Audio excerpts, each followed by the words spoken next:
Welcome to Conspirinormal. This is your host for tonight, Serfiel, and I am hosting this because we have a very special guest who some of you all may be familiar with.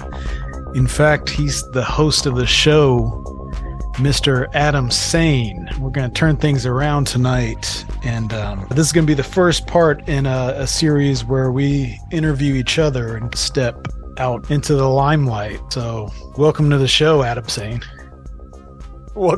Thanks for having me, your show.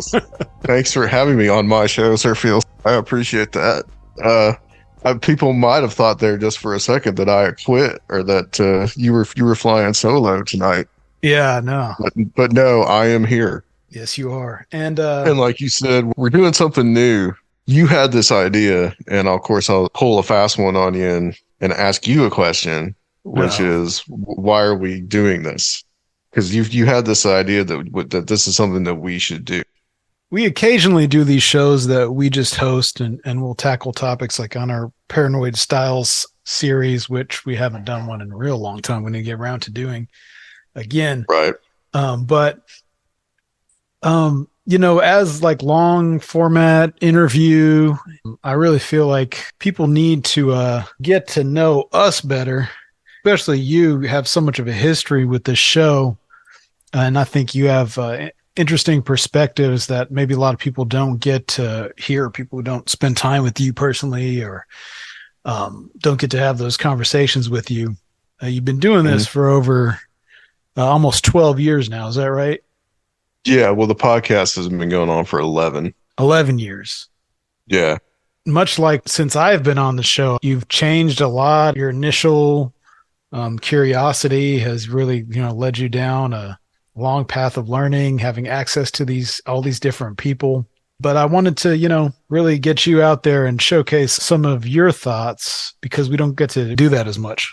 Yeah, no, we don't. Yeah, being a guest-driven show like we are, you'll hear occasional things here and there of where either you or I will pipe in, but most of the time we're not giving like our opinions as much. I feel like there was a certain time, a way I used to do this show a long time ago, and this was even before like you joined in. Like we would have like a segment where we started talking about certain things, right? And whether that was like politics or whatever it was, something that we would talk about in the beginning, and then we go into the guest and kind of eventually felt like just going straight into the guest was a little bit more succinct, and we started going more that format. Mm-hmm. And so we haven't really had the chance where we've been able to talk about our own type of things unless we do like an outro or something like that, which we've done, and we've definitely done plenty of that. But our own voices on this show, I guess, oddly enough, somehow have not been heard as well. Like, at least we feel that, I suppose. And admittedly, like me and you are not the type of people who are focused on being personalities. This is really about our interests and people we want to talk to and ideas that we want to help explore. Right. So, I think Conspirinormal is very entertaining and engaging based on that. But, we're not really ever trying to be showmen or performers in a lot of ways that might grab other people and make them invested in personalities the way that they would be in more personality driven shows. Yep. But I do think you're very interesting. Your story is very interesting. And for anyone who doesn't know it, this is going to be a good opportunity for them to get into the mind of Adam Sayne. If you're lucky enough this is your first time listening to Conspirinormal, well, I guess you'll find out about myself and later on about Serfiel. So yeah, absolutely. And I guess to start, just can you tell everyone when you were born, where you grew up, just real basic info?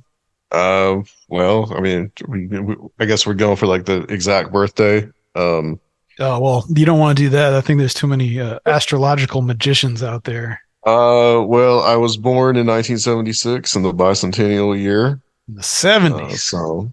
Yep. So I'm one of the bicentennial babies. Oh, that's cool. I don't remember the 70s. First president I remember was Ronald Reagan. Was born and grew up in Chattanooga, Tennessee. I was there until I was about, except for like a brief time for a few months. And when I first went to college, I lived there till I was about 23 years old. Moved to Atlanta for about 3 years, and I met my now ex-wife and moved to Nashville. And I've been in Nashville now for uh 20 years. Wow. It was 20 years last month that I've lived in Nashville. And that's long enough to have seen a lot of change in Nashville. Absolutely. Absolutely. I think you were probably here longer than me, but yeah, definitely. I mean, the downtown area is completely different, and just the feel of the city is completely different than when I moved here. Yeah, it was kind of like a medium-sized city then. I always felt Chattanooga was really small, which it's now more of a medium-sized city, oddly enough, and thought Atlanta was just like too damn big and unlivable, and Nashville just kind of was a perfect fit. And now Nashville's like Atlanta, so Right. Well, we'll get into some of that probably later. basic information, for Yeah, me. yeah. Basic bio backstory of Adam Sayne. What were your earliest influences for developing an interest in the paranormal or mysteries, whatever you want to call them? And at what age was that?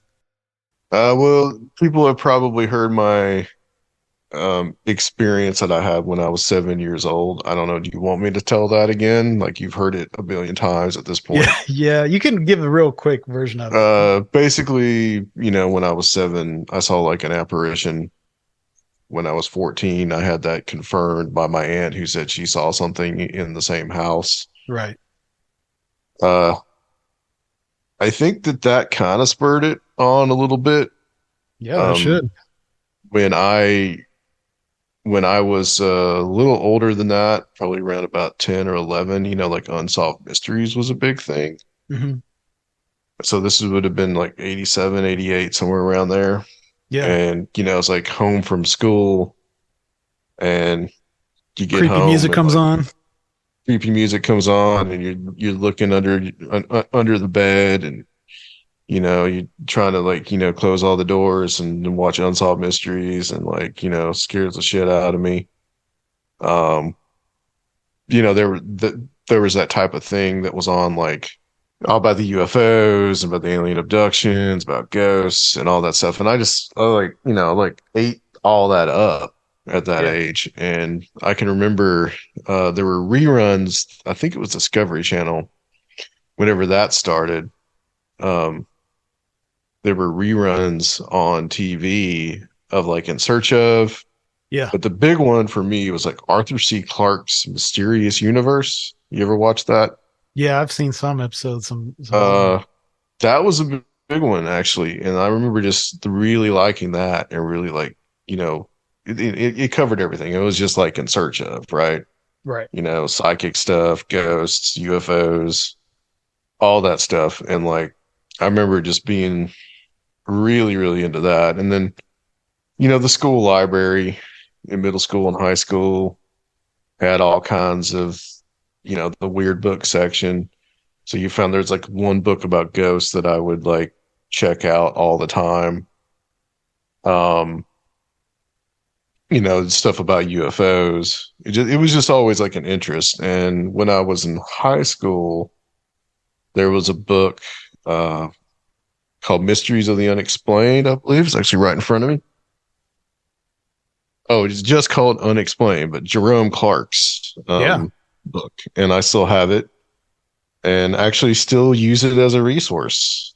Was just some of you guys know I do a YouTube channel that's called Nevaeh's Nightmare where I write some of chant those and actually just used it just the other day.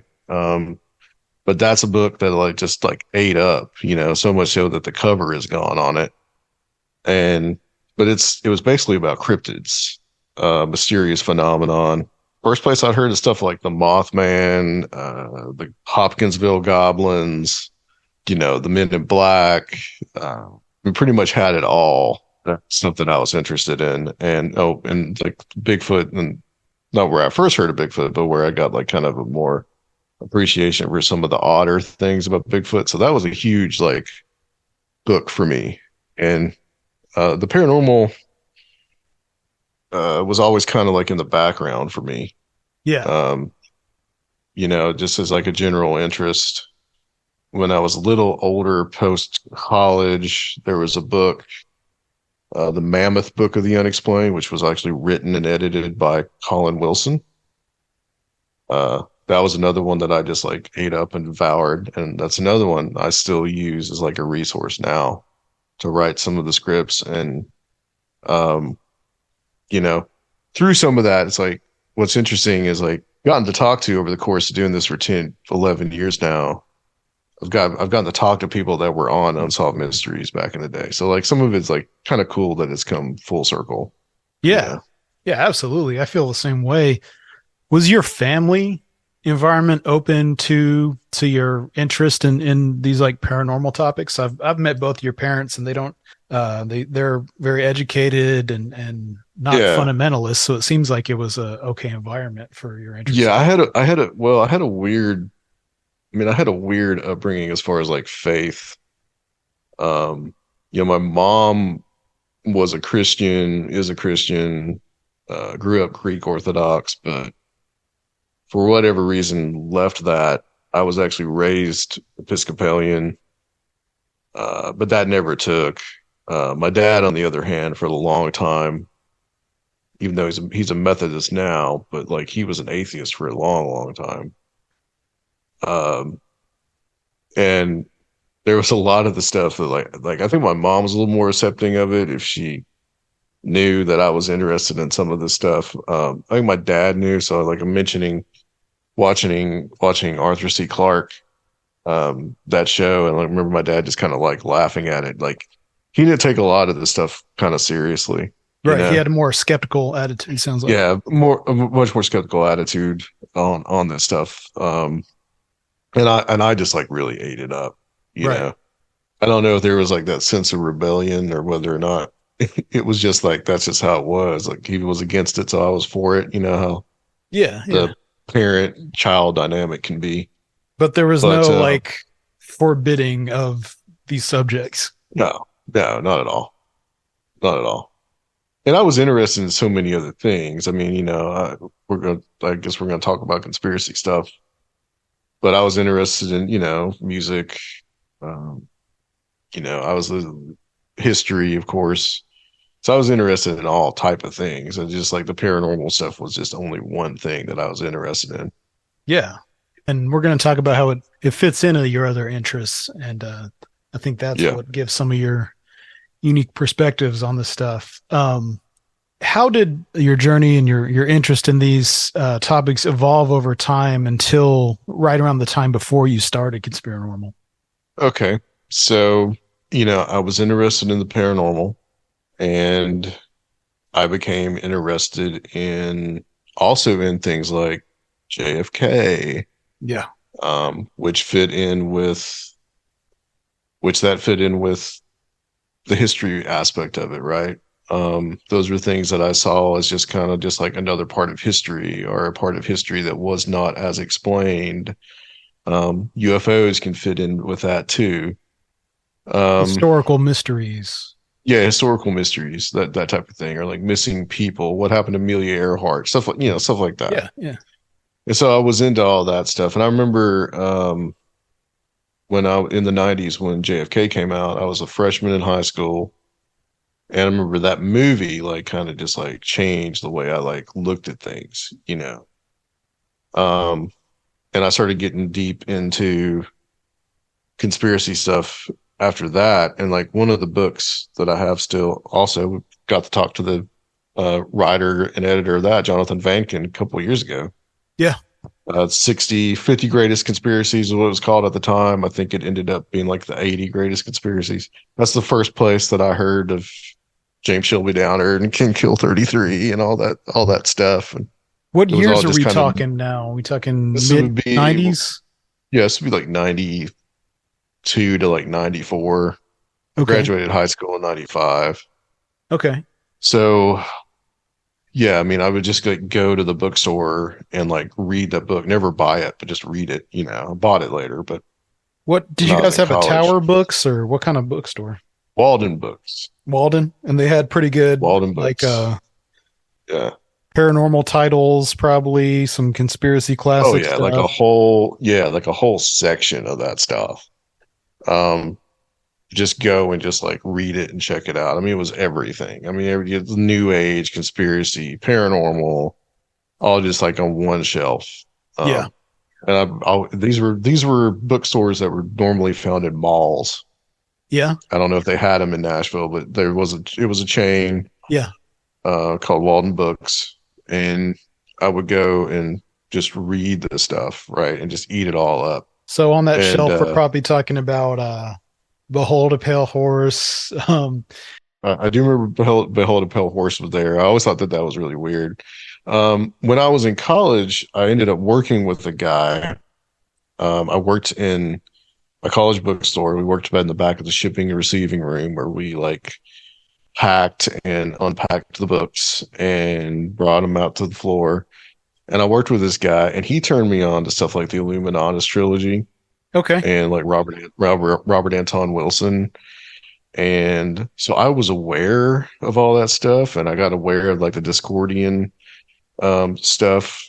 And from there, it was just kind of like whatever weird stuff I could read, I would read, Right. or I And would I get just my want to hands on. show, I want to show like how, even though this is largely still pre-internet, a lot of Yeah. this alternative cultural stuff was very accessible and like widely distributed and in mainstream bookstores across the country. Oh yeah, but it was still there was still a word of mouth aspect to it, right?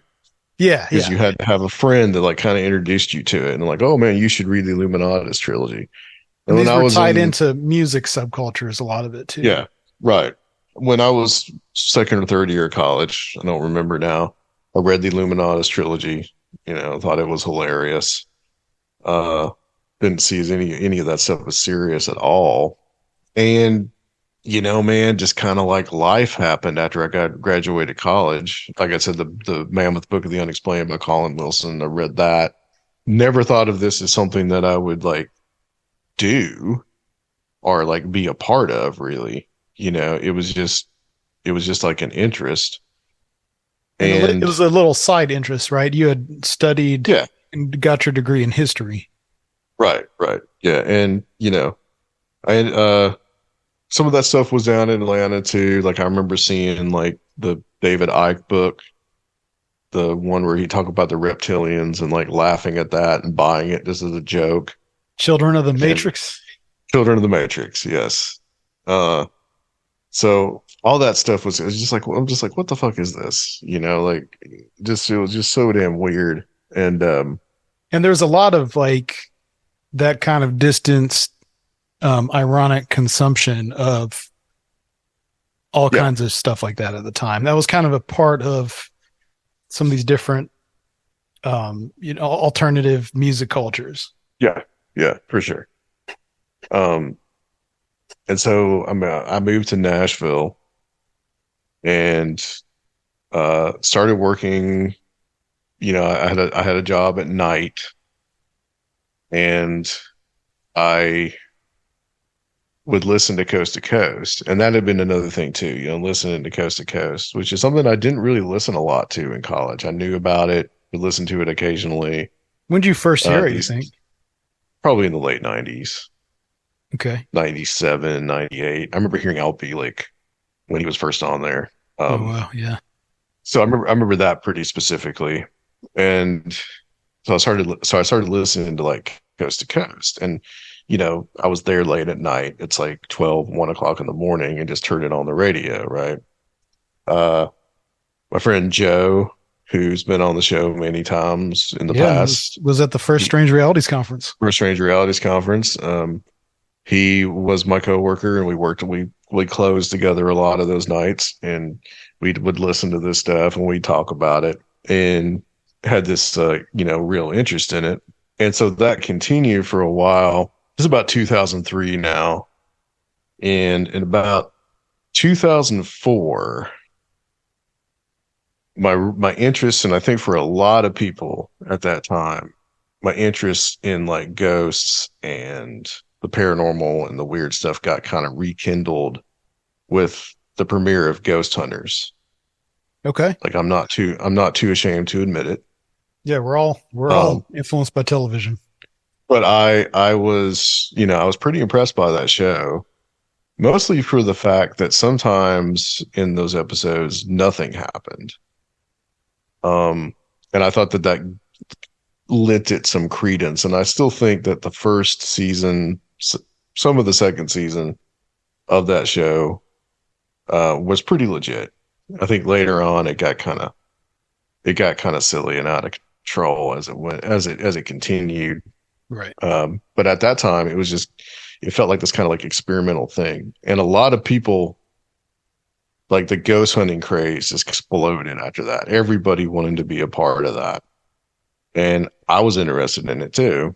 And continuing to listen to Coast to Coast, one night George Norrie was in Detroit, which I think is where he's from, if I'm not correct. He was in Detroit and he was interviewing these two guys named Doug and Scott from this radio show, internet radio show, something I never heard of before, Internet called Ghostly radio. Talk. We should start calling Internet this internet radio again. We should internet bring the term radio back. show, right? This is before the term podcast I'd even heard of this at the time. Okay.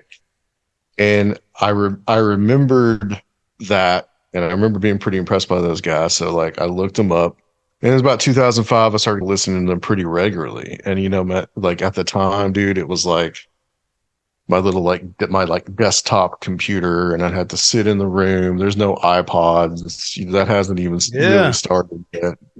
Later on, I'd get an iPod and like mini, and like um put it on. I had to like download it, put it onto the iPod mini, take it in the car to listen to it when I Oh was yeah. working. And so that's how long ago this was. So I kind of started just like bothering them.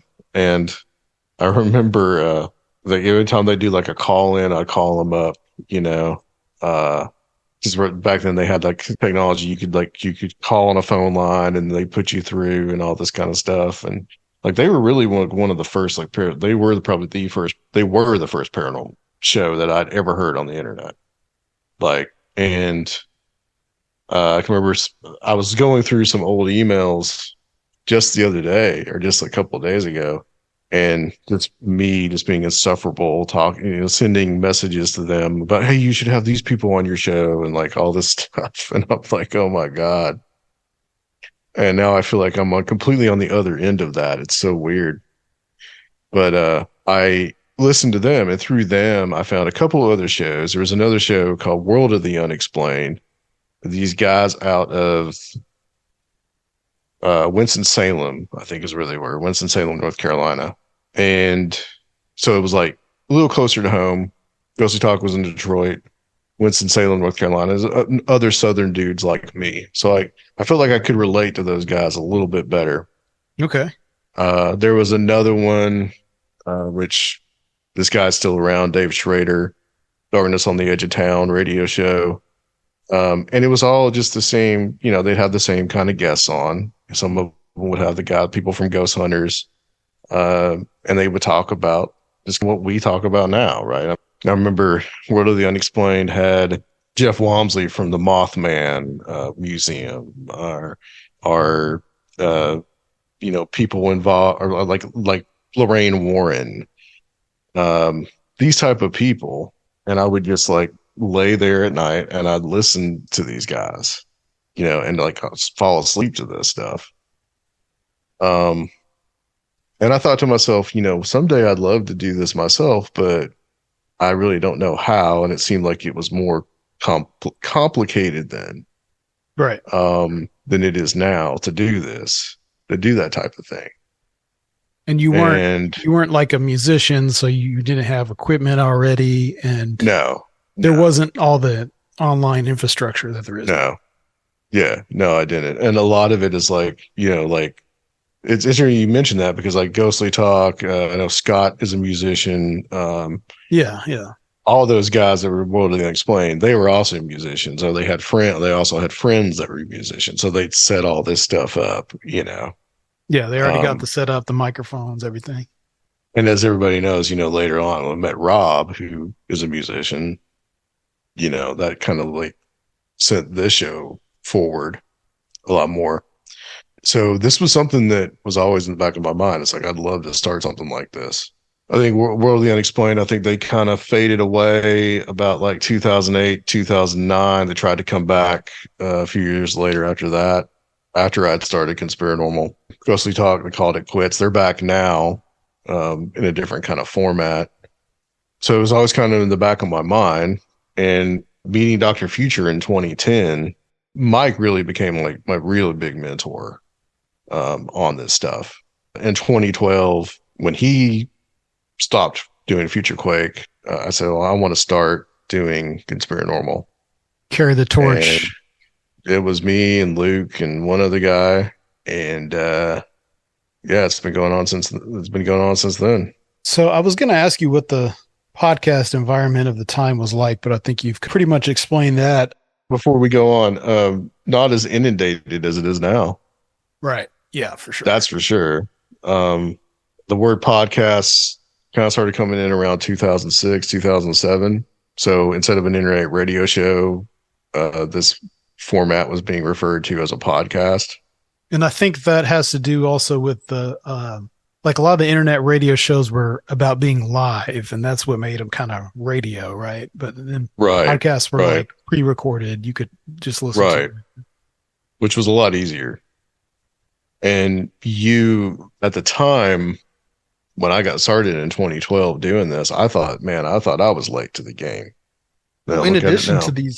these podcasts, what was your early online experience like for access to information on all this kind of stuff?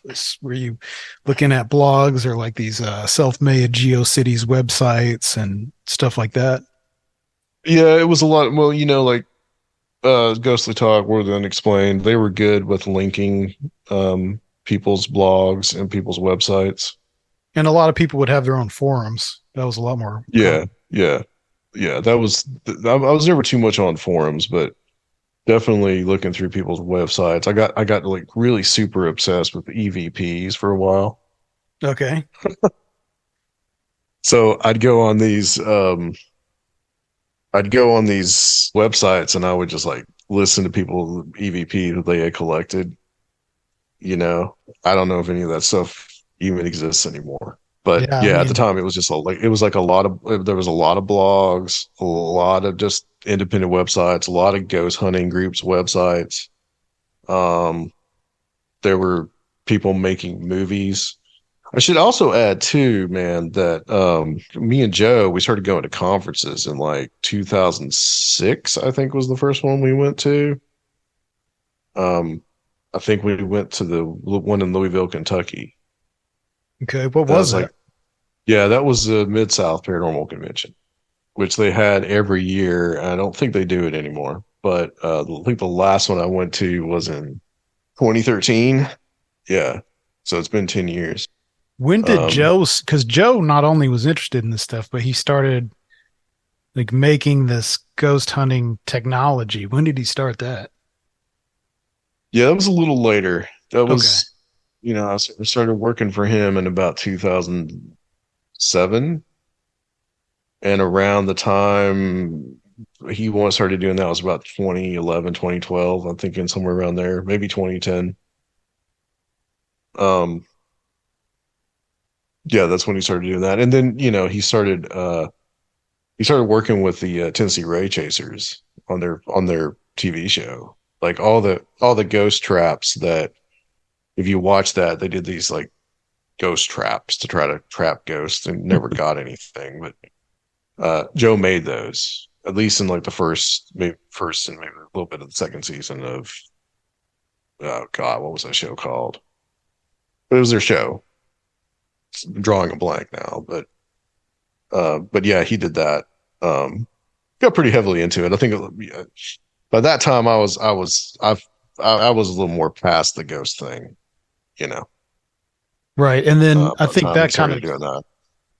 that kind of leads in my next question. Like what were the big questions that you were looking for answers to, and what mysteries were you really interested in at the time that you started the show? I think really the desire to start the show. I mean, of course, everybody has, that idea of just like I want to know there's life after death. I mean, that's a pretty basic thing, I think. Um, so that was a part of it. And I just felt like it was really fun to explore these mysteries too. I loved the mystery for the mystery. I still do. I think if you try to explain some of this stuff, it's going to be pretty hard because you're just going to drive yourself crazy. Um, it, So was ghosts were a big yeah, interest of yours, right?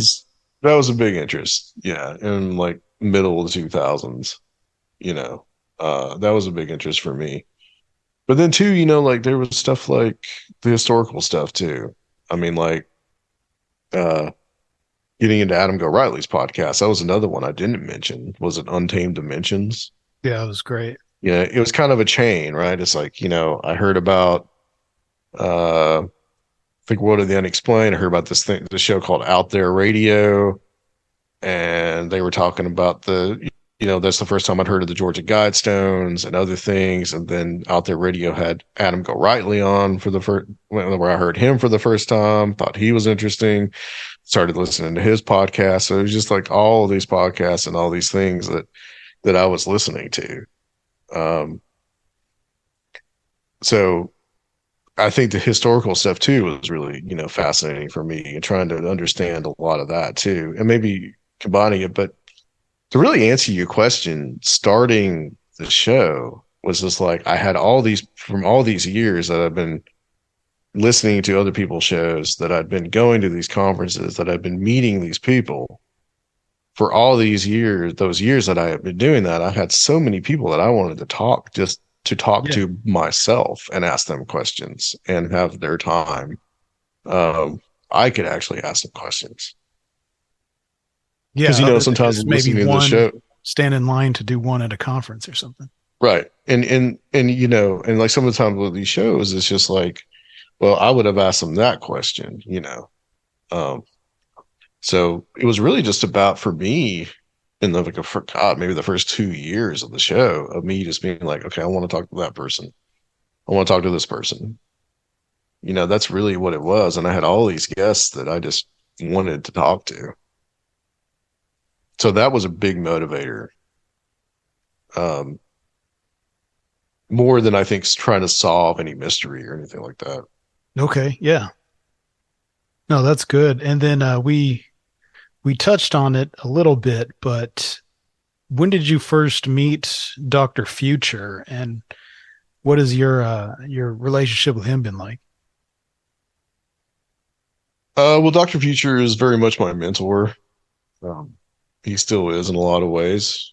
Um, I met Dr. Future, aka Dr. Michael Bennett.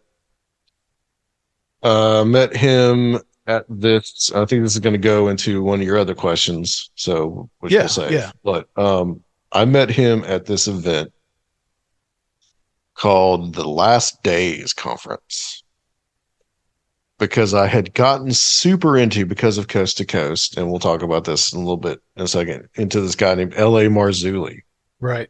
right?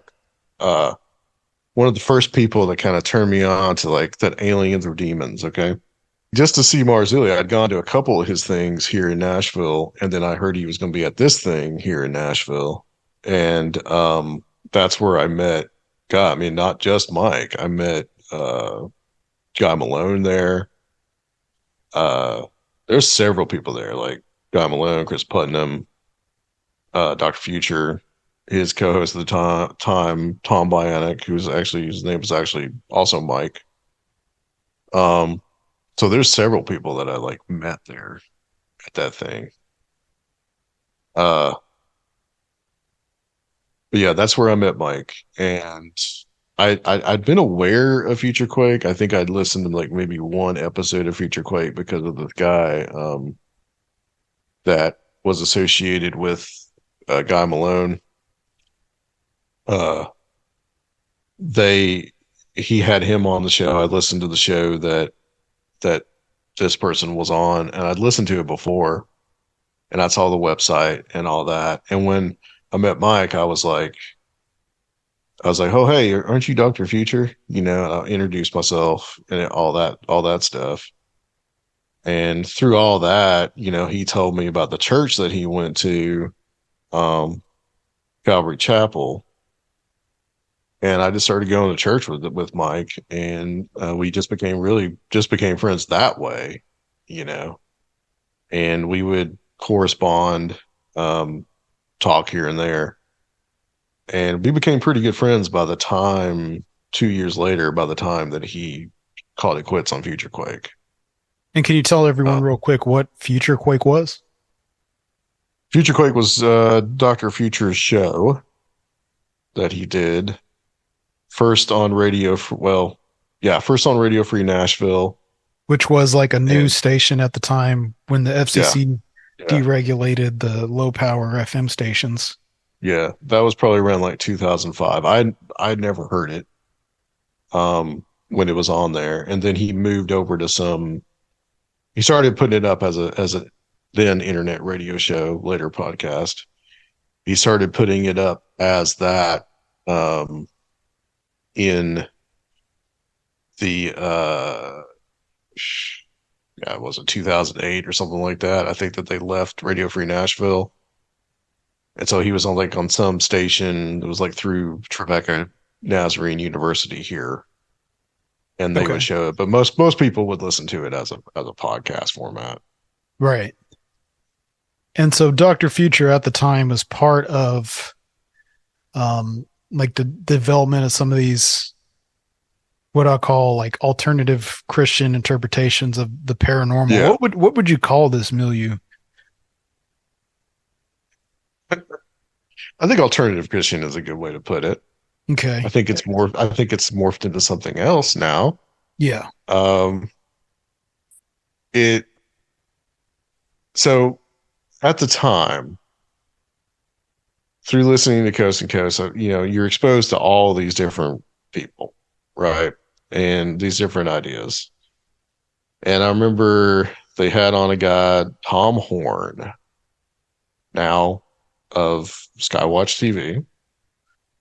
And I was really, really, you know, I'd become a Christian about like 2003 or so when I first remember my first whenever right before me and my ex got married, and I just remembered like one of the things that I said, well, like I believe all this stuff about aliens and I believe all this, so why can't I believe in that a guy rose from the dead? Why, if I believe in all this other weird stuff, why can't I believe in this?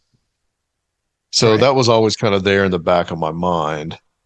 And when I um heard Tom Horn really kind of equate like, oh, these aliens that people are these abductions that are happening, these are actually demons.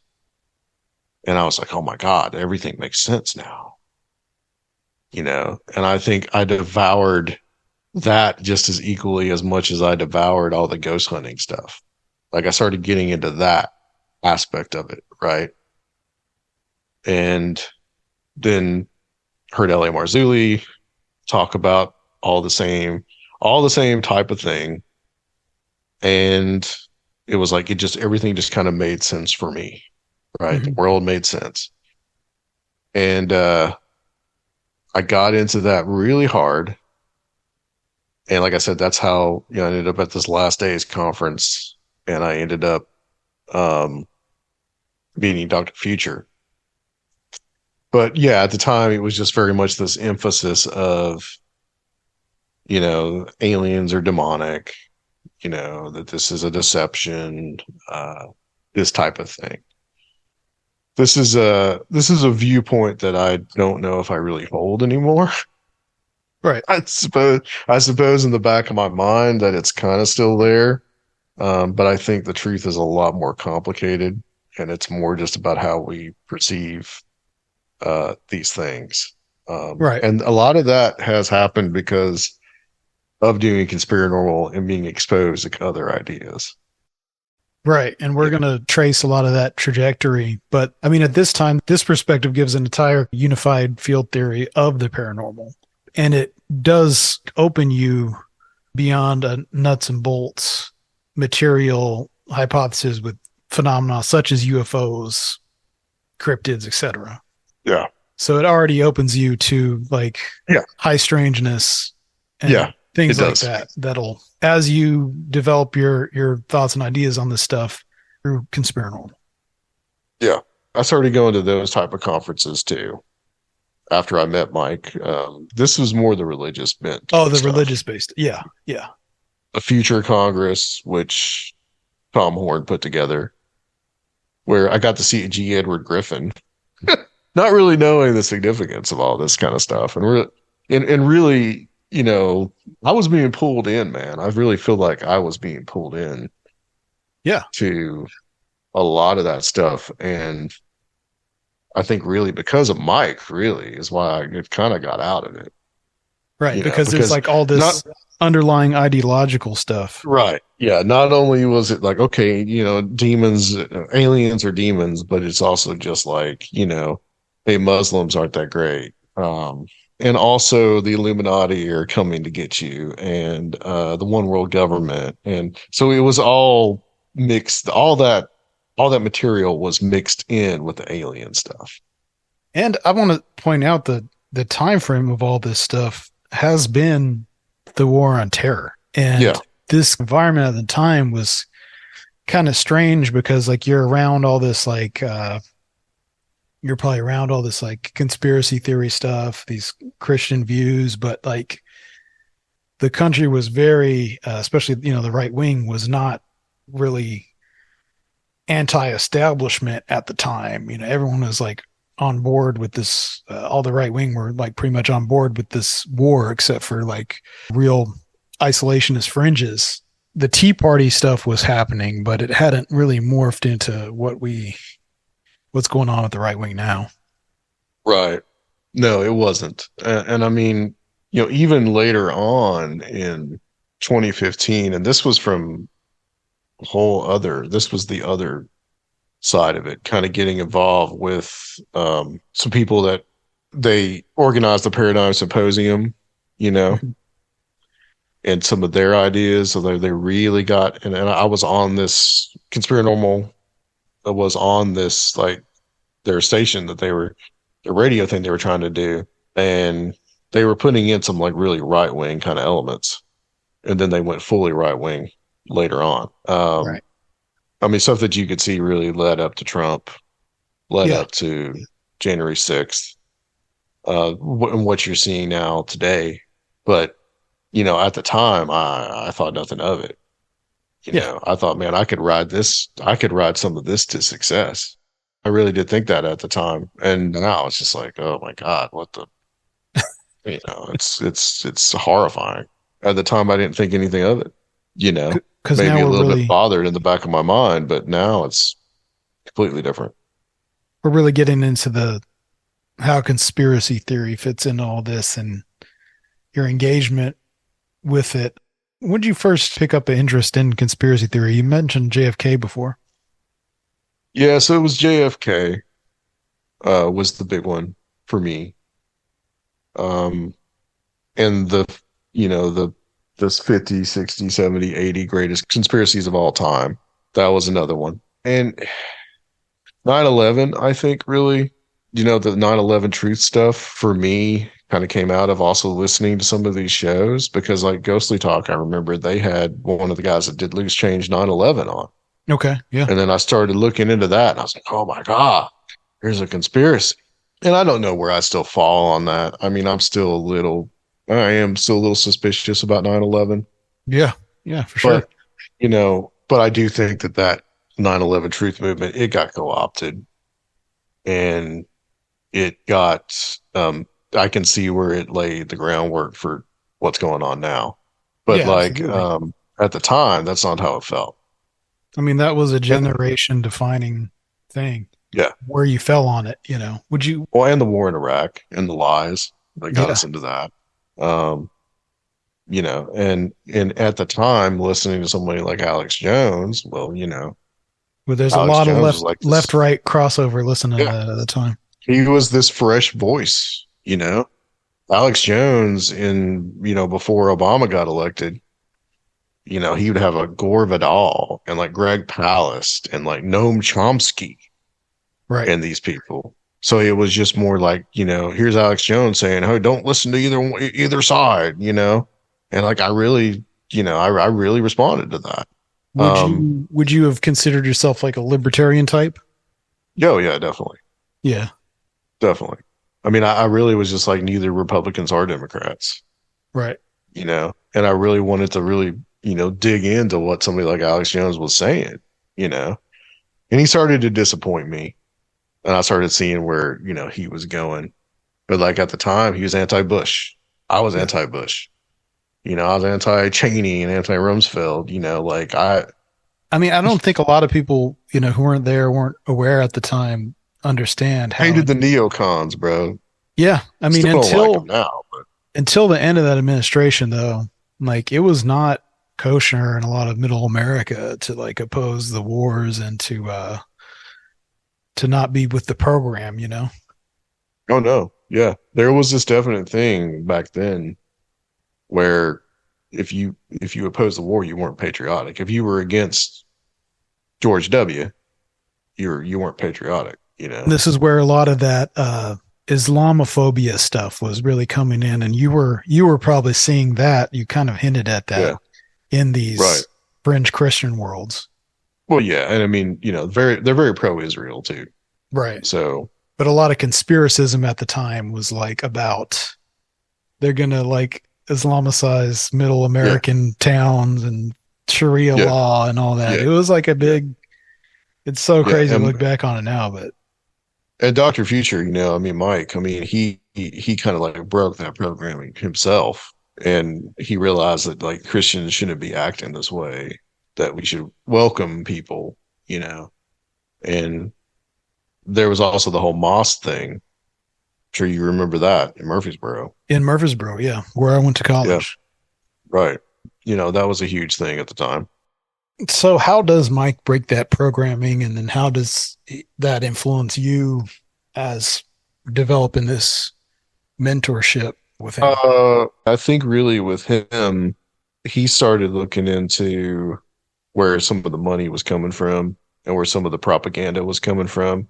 And I mean, this could be a little problematic to say, I get it, but like he was seeing stuff was coming from like Israel and, that it was basically swaying Christians to their side, propaganda to them. It just seemed like that's where it was coming from, and it was just an extension of what was going on in the Middle East. You Right. know, So he's seeing get those that people on, get evangelical Christians on their side, basically. his community is being used for these like Yeah, foreign policy objectives. yeah, right. And that's basically what it was, and because he started out as very heavily Republican, but I think the war, I think Iraq, I think those things, I think changed his viewpoint. And I went to listen to Future Quakes so I could find out more about Nephilim, and I left with like really understanding that what these French Christian groups were saying was something that was also being manipulated, and understanding that as propaganda too. So Mike really started to change my mind on that. Whatever the right wing could use at the time, which was anti-Islam, really. That was the big thing, and how basically you're being basically kind of manipulated. into believing these people are your enemy when they're really probably not. This is in the face of things at the time, like ISIS, I mean, but thing is, you're just not hearing that anymore. You're really not. Now that stuff is gone. I don't see any kind of like, maybe in Europe, but in the United States, I'm not seeing any real anti-Islamist thing. It actually seems to be going to the point where like now the Christians want to get together with the Muslims. Yeah, that's ironic, isn't it? Yeah, right. So they use each other for, I guess this is the fight the gays, I guess. But that seems to be where it's going.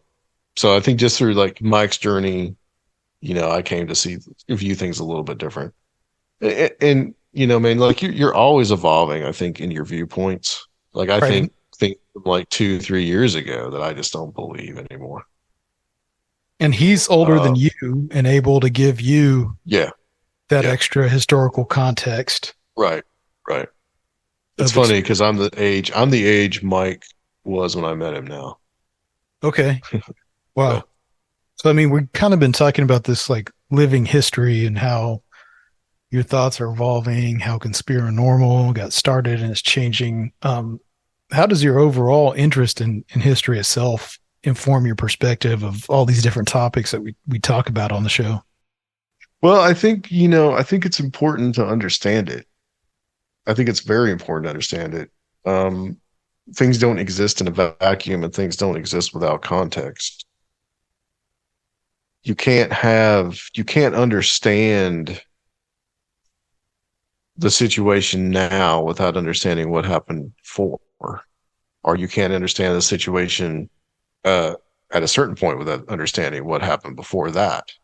And I think a lot of people don't do that. I think it's really just people just really just react and they don't see that they're just repeating the same thing over and over again. History does repeat itself for people that don't understand it. So I feel like when we put some history into the show, and like it's something that I've trying to do a little more and more lately, it's so that people really just get it. That like, hey, all this stuff that we're dealing with now is just it's been going on for a long, long time. I mean, the stuff we've been talking about right now, just the last couple decades, feels like lost Yeah, history already that people don't have context for.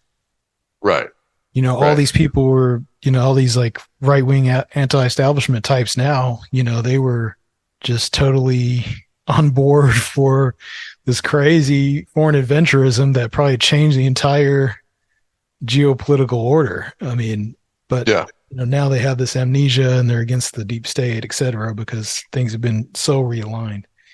Yeah, and it's something that people don't, they don't get that, the situation that we're in is probably because of that. Whenever, I mean, if you look at history again and again, whenever an empire reaches too far, that's the beginning of its fall. And I don't see the United States as any different. Imperial Um, hubris. I've I've always thought that. One of my things when I remember, even when I was a freshman in high school, being well versed in history and understanding it, when I saw JFK, and I remember just having the debate with my dad because my dad didn't buy it. I think he's slowly come around to the fact that maybe Oswald didn't act alone.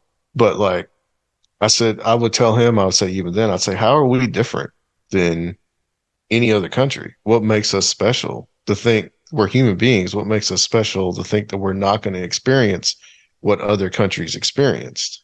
Just because we have these quote unquote freedoms, that's what we're gonna. It's like I don't think so.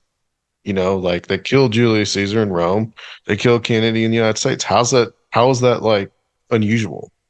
Right. Like it's not. And I feel the same way about what's happening now. I feel like what we're experiencing is what every empire experiences in history. And it's just a pattern that happens. And we spread And what we're right wing experiencing, dictatorships all over the globe, right, we might exactly. become one too. Exactly. Yeah. We're no different. And I think a lot of people are beginning to see that now that like, oh, we don't live in this special world where like the United States can never be assailed by. And if you look by forces of dictatorship or forces of tyranny, if you look at the history of the United States, like this has popped up time and time again. It's nothing really that's unusual. It's just that this time, because we probably did decide to grasp too far for empire, and that failed. What happens then is that you can easily be at the behest of demagogues. It's happened time and time again in history. Something unusual. We're just living at that point now. Do you think some of your interest in history comes from the Civil War history that was all around you when you grew up in Chattanooga? Oh, definitely. Your dad's a Yeah, for big sure. Civil War buff. Yeah, he is. I mean, I am too. Not as much as he is, but yeah, definitely. I mean, yeah, there's a real sense of history there. I grew up around Civil War monuments, okay? Because you have the battles that were in Chattanooga. 2 months before the battles of Chattanooga, you had Chickamauga, and both of those, Chickamauga is one of the best preserved battlefields in the country. So yeah, growing up there, definitely, and I think just growing up in the South, period, Yeah. you get that sense of history, and I've been to several of the Civil War battlefields, and you do get that sense of just like this is a place where like men fought and died. Mhm. Um, so yeah, definitely. I mean, I really think I think that's part of where it came from. But I think, just too, like a general interest. I think it's just something that always just for some reason it just appealed to me. Um, Having a set of encyclopedias helped, I guess. Both him and my mom, she taught art for a while, but my dad he taught art for nearly 40 years. So yeah. But I mean, history is part of that too, right? Because you mean Oh art yeah. history. You gotta talk about how these different schools, these different art forms developed. I mean, that's a very much part of it. Um, there was a book that, Art Through the Ages. It's like a college textbook, Yeah. and it was like there was a couple of editions of that, and I just remember looking through that, and I think that that's part of probably where some of my love of history comes from because I'm very much there's not one aspect of history that I like above another. I'm pretty much a generalist. I like it all, Yeah. and find it very interesting. You know, I'm just Uh, now kind of getting back into a little bit of Civil War history, but I, I find it all pretty fascinating. And history podcasts are like kind of my go-tos right now. I'm really enjoying that. A lot of history podcasts right now. What So do you a think lot of good being people doing a lot of good things. how do you think being a Southerner has influenced how you think about the world and some of these topics that you talk about on the show? That's a good question. Is it a more um is it a less materialist culture, you think? Is it more prone to haints? Yeah, I think so. It's interesting you asked that because like yeah, we talk about like influence books. When I was in elementary school, there were these like series of books.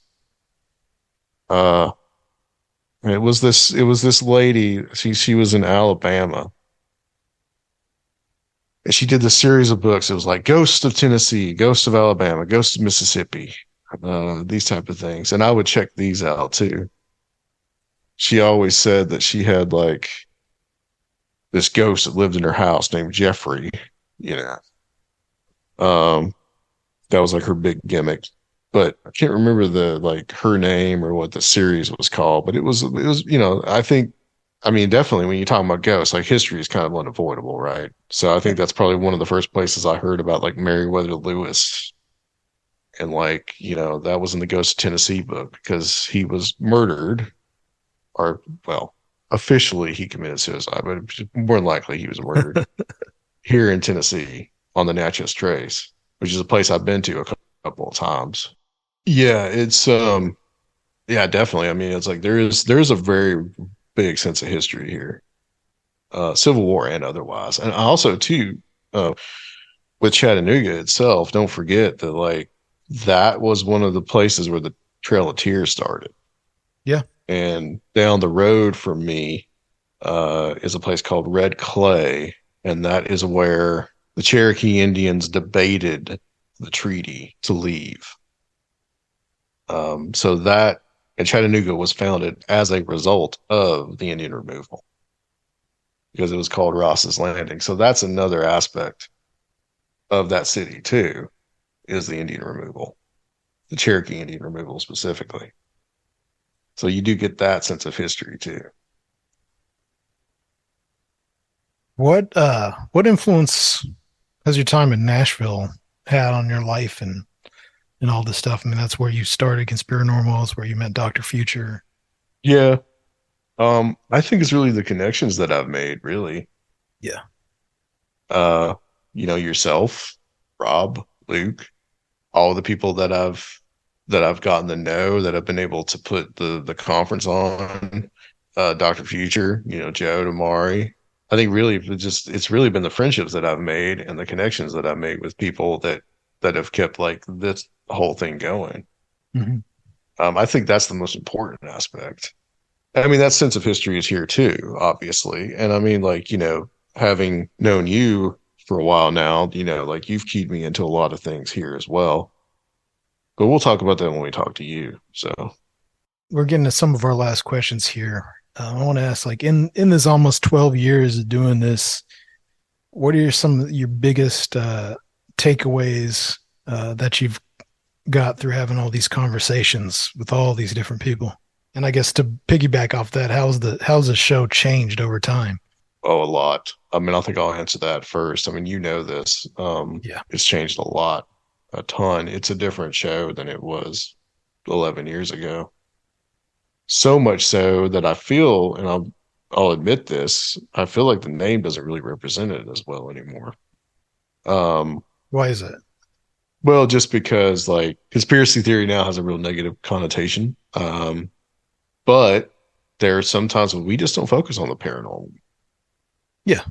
We do, but well, look, I mean, we talked last year, uh, history in the Bible, had John Brooks on about the Jesus mythos, whether Jesus was real or not, which he's coming back on later. And we talked about so much about religion, about history, about so many other things, that I feel like, but that's just the way it goes. I think when you're evolving, um, I think you and I, especially going through COVID and some of the reactions that we have seen from some of our peers, that we've changed a lot on how we view a lot of the conspiracy narratives, Hmm.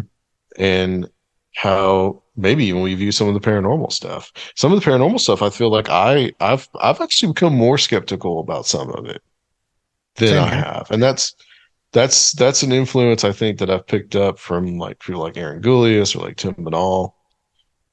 Um, I feel like I've become much more, in some ways, more skeptical. I think 11 years ago, I was still willing to believe that something crashed at Roswell. Now I think something crashed, but it was probably not aliens, you know? Um, so that's just like one example. I think I'm just more like, what could actually be happening there? Um, and I think it's a good way to be. Like, it might actually not make it as fun for some people. Who knows? I think it's interesting. I mean, if you didn't change after having access to all these brilliant people for so long, I mean, there'd be something wrong with that, either way. Right. Right. Having had discussions that either on the show or off the show, I feel that, like I said, I mean, I think you have to be just dynamic. I think if you're talking about the same thing all the time, I think it can just get old and get stale. The audience has changed also. I mean, when you started Yeah. this, you kind of were in that fringe Christian milieu. Right. I was, even though I didn't advertise it that way, but I had a lot of those guests. Right. And I feel like over the years, as I kind of got interested in like exploring things about the occult, especially, those people just kind of like eventually faded away. I think a Uh, cult is a good word to explain a lot of the stuff we talk about, like not only in like non-Christian or magical systems or something like that, but just in like the hidden or neglected undercurrents about all these subjects, especially like history and stuff like that. Yeah. But I mean, I was there to see that shift become more pronounced, and you definitely caught some flack from your a lot of your original listeners. Yeah, I did. I did. And I think we've caught flack from not buying into the conspiracy narratives about COVID, Oh yeah, that was a big rift. or buying into QAnon. Yep. I think there's a lot of people that, I think that a lot of people, especially in the conspiracy world, conspiracy-based podcasts or conspirituality-based podcasts, I think that they got a big boon from COVID because then they could just say, oh, well, they could be anti-vaxxers. They could, they could, they could be anti-establishment in that way, Right. and I think you and I were just much more just like, wait a minute, you can't. I mean, we're always I think, going to be debating things about what happened in the last 3 years, But I mean, you know, we but there's saw definitely been a rift. yeah, we saw everything unfold in real time with the context of all this crazy conspiracy shit that got like, Yeah. blown up overnight. We saw the birth of QAnon, all this stuff. And we've always been kind of anti-establishment, but there was this shared, vague anti-establishment sentiment, I think, that, a lot of people used to participate in. And it got really specific and weaponized by specific interests. And then if you didn't go along with that, you were like a stooge, and all of a sudden we feel like we're, like defenders of the status quo or the establishment just because we saw like a creeping right wing populism that did try to take over the country. That was no Right. joke. So I guess this is a good time to ask what you see for the future of the show, and how Strange Realities came about, and Well, I think it all kind of remains to be seen at the moment. I mean, we've been doing this for a while. You've been doing this with me for 5 years. man, that's Uh, crazy. we're on episode 452 right here. I got to episode 300, which is what Mike got to with Future Quake, and just kind of kept going. Um, I think that things don't last. I think you move on at a certain point, so we'll see. Um, as far as Strange Realities Conference goes, I mean, we're doing it this year. We'll see how things go for the foreseeable future. Right now, I'm just focused on this year and doing this and making it as good as possible. What has that So been I don't like? know. We had this podcast community and adjacent Yeah. podcasts and listeners who became good friends. But what did Strange Realities do to really give people a place where they met in person for these years, with the exception of the one year that we did not meet in person? Right. Obviously 2020. Yeah. I think it's been really good for a lot of people. We've got kind of like super fans that really love what we do. And I think when people are there, it's like that. I think they get a lot out of it. And I would say that if you're listening and you're on the fence about coming, of course, you always have the option of doing the online, watching it online. That's an option. But it's not like being there in person. Right. You don't get the kind of like camaraderie. You don't get to talk to people backstage. You don't get to talk to people at the hotel, in a whole group. I mean, that's really what it's all about. It's really about just like being together and having that kind of like real kind of fellowship and meeting of minds, and Yeah, you're not going to get that just watching it online. it's something really intangible. Yeah. And I also want to say that, we really barely pulled together that we were going to do it live this year. And, if you're on the fence, like, you can't take it for Right. granted that it's going to be there next year. Yeah, there was some debate between you and I about doing it this year. Maybe really a debate was with myself on whether I wanted to go ahead and do it. Because I kind of had a 2-year goal. I was like 2021, 2022. It's like, well, should I do it for 2023? And eventually I said yes, that it's something that needs to be done. Keep the momentum going. But yeah, if you're on the fence about coming, you should try. That's all I'm really going to say at the moment. Because who knows what 2024 will bring. Yeah, I think we all can see that nothing's for certain nowadays. Right.